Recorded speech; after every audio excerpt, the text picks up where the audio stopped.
Greetings. Welcome to the Brain Gauge channel. I'm Mark Tomerdahl, and I'm getting started just a little bit later than normal today. Just went and grabbed 200 turkey poults from the post office and got them started for Thanksgiving. They're all a day old now in the brooder and ready to go. So anyway, I just wanted to hop in and answer a question or two that we get quite often, and actually got it at the last meeting. And it's how often should you test with the brain gauge? And one way to think about this is think about if you were putting someone through a weight loss program, or if you're going through a weight loss program, the question is, how often would you weigh somebody? The overall answer is you want to get the long-term trend. But brain gauge is sensitive to a lot of different things, and that's why it's used in a lot of different research. And so I'm going to use this as an excuse to go through a couple different slides. So if you don't want to go take the long answer, the short answer is you just test for the long-term trend. That's really what you're looking for. And the way a lot of people do this, a lot of clinicians do this, is like if they're doing a treatment session, say on a weekly basis, they just have the patient come in and test in the waiting room while they're, just very quickly before the treatment. So I'll mention that again later. But let's go on to the next slide. And first slide, look, we're going to look at some different frequencies of testing.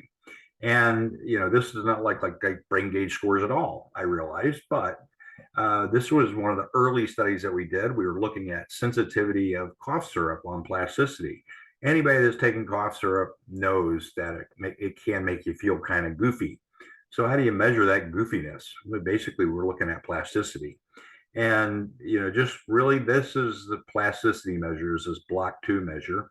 And what we did was we basically took a large group of subjects, and half of them got a placebo and half of them got dextromethorphan.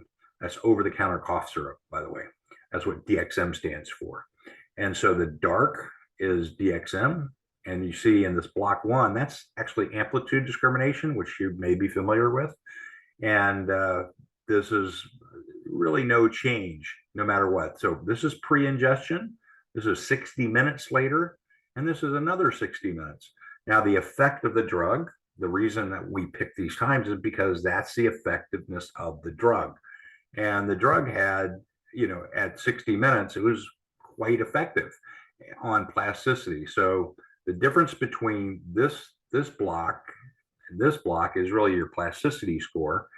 And you can see the difference between this block and that block is quite small. That means plasticity had been reduced. Now, 60 minutes later, that started to recover. So this gives you a little hint about what the time course of that drug is. And so that's one thing when I'm talking about you should match the time course of whatever treatment or nootropic or supplement or whatever you're taking, you match the time course with your testing. So let's look at another one. Here we tracking impact of caffeine. Now, we did not do this. The brain gauge was not around in 1934, but I like 1934 papers, quite frankly.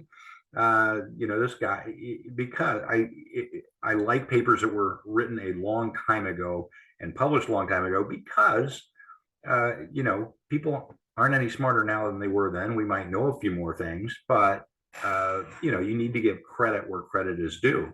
And this guy did a nice study on reaction time and the effectiveness of caffeine. And he get different doses of caffeine or different types of caffeine intake, and the smaller numbers are better. So anyway, this was a reaction time test, and you see that the people that were on caffeine, and this was normal with just basically a placebo, not really much of a change, but he tested 30, 60, 90, 120, 180 minutes, at different minute intervals, because that was the time course of caffeine. And then, of course, 24 hours later, there was recovery. So if that's what you're looking for, that's what you want to need to test. If you want to say, is a supplement or nootropic or drug having a short-term or long-term effect? And that's really, really what you want to do is what is the long-term effect of a treatment? What is short-term effect of a treatment? Let's look at another one. This is even higher frequency. All right, so this is where TMS was placed over the brain. And if you want to read more about it, it's in this paper and it's on our website. But, it was done in 2012. And this was using the brain gauge methods. And basically, again, this is amplitude discrimination. This is an amplitude discrimination thing, but look at the difference between amplitude discrimination here, lower numbers are better, and amplitude discrimination in the presence of a continuous theta burst stimulation, which was meant to turn off the brain, that part of the brain. And that actually did. So, you can't turn it off forever.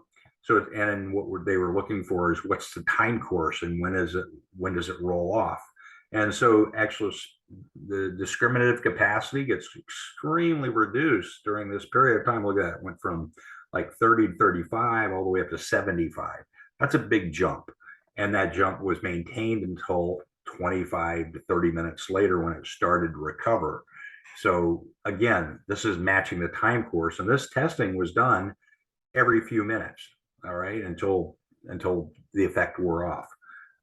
Each subject that tested, once they tested, they basically started right over. They only had a couple of minute break and then they got back on test. Okay. So again, overall answer is, what should testing frequency be? And this is just an example of looking at the long-term trend. And this is recovery from a concussion. If you're looking at concussion recovery, typically people look 2 to 3 days, after that concussion. This is when the concussion was, and then they want to track it until that person recovers. This is clearly in the recovery category, and that's when the person was cleared.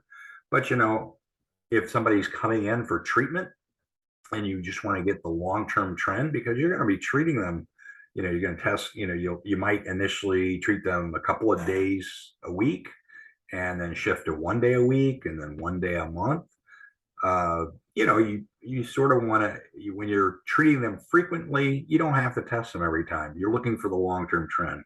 Test them every week, or every other week, but try to get a long-term trend, because things happen and you will get something going on in someone's life that may impact it. They may be stressed, they may be sleepless, they may have jazzed themselves up on caffeine right before they came in, or they might just be having a really, really, really bad day, and their scores might be a little bit off.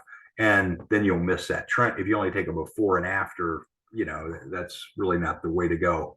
You don't want to start before their treatment and a year later. You want to see how they're doing, and you want to keep up with their progress.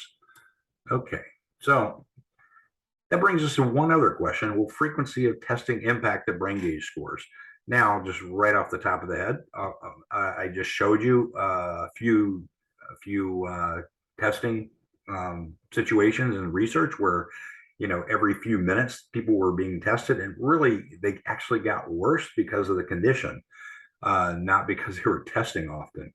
But, if you're testing quite often, like right in here, that healthy individual who was testing a lot at the beginning, and then they slowed down, but they basically maintained that. And we've done retest reliability studies. We had several papers published, I think, well, a lot of papers published, and all showing that brain gauge is fairly reliable with retest reliability. And that generally means people testing, like once a week or once every other week. You don't see any changes. Now, people testing every day, there's no changes either. And like I showed you, where they were testing every 15 minutes, with one exception, and that is the brain gauge reaction time test, or any reaction time test. The reaction time test is actually a speed drill. And so when you do a speed drill, you are actually trying to do things fast. This is a little bit analogous to, any kind of physical activity where you're trying to do it quickly.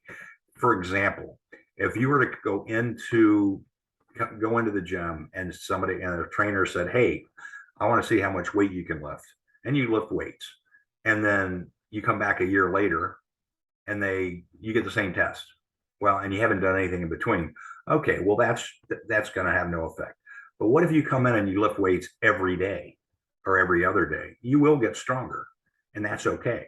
Or if you come in and do speed drills every day or every other day, you will get faster. I was involved in a lot of competitive sports and athletics for decades. We did speed drills, did a lot of speed drills, and it does have an impact on how fast you are. That's why athletes do speed drills, is so they get faster. And you actually can learn how to react faster. It's not just learning the algorithm, it's actually a physiological change, which is good. So, I'm not saying that the brain gauge is some kind of fitness regimen, but if you test yourself often, you can get your reaction time will get better. It's that simple. Anyway, if you have any questions, send them to me. I'm always happy to hop on and answer them. And there's plenty of other related videos on the Brain Gauge channel. See you next time.